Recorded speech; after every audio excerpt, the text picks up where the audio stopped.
And I'm going to go to one of those segments and go to Natasha. So let's talk about the premium consumer. Okay. And the evolving luxury mindset. So the research that I looked at said that even premium buyers are becoming much more, first of all, they're doing a lot more research. They're discerning, they're informed, and they're selective. But it's also a piece of pride that this has been an aspiration for them, and they've now reached this point in their life, their career, that they can own an MJM. So let's talk a little bit about that experience. And my question to you is, how has that premium marine buyer evolved? And what does luxury, I mean, that word is so broad. What does luxury mean in today's marketplace?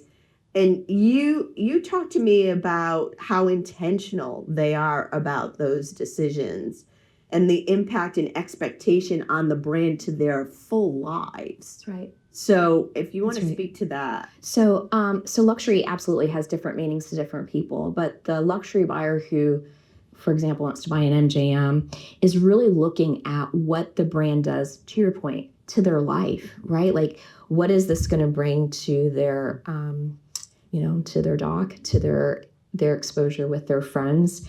And the buyer is looking and really prioritizing intentional, experiential, and luxury into their decision.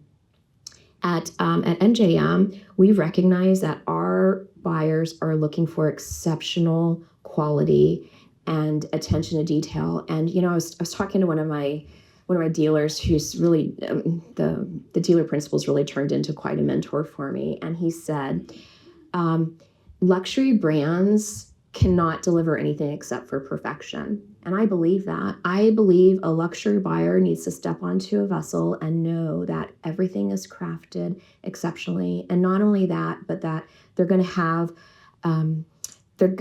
this boat for multiple generations, and they're going to build memories on it, and they're going to have a brand that's going to stand behind them. And, I really think that's important for MJM. And I'm just going to talk specific about some of the things that we've done. So our dealerships have service teams. If the service team can't handle a situation, we send a team, right?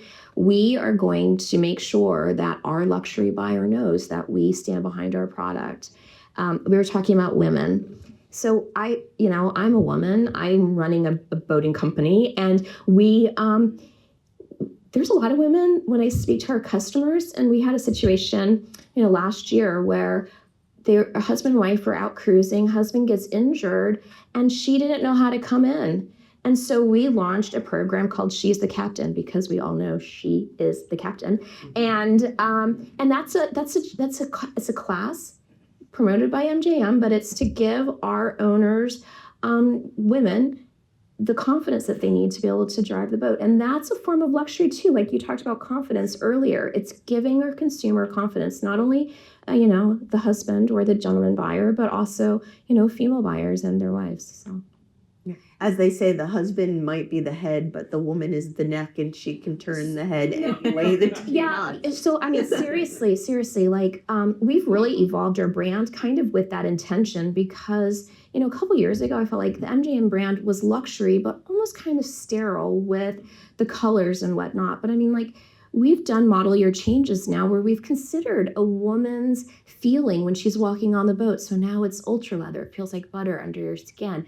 There's different appointments which are specifically focused to women. And, that's, we have to consider that when we're making changes.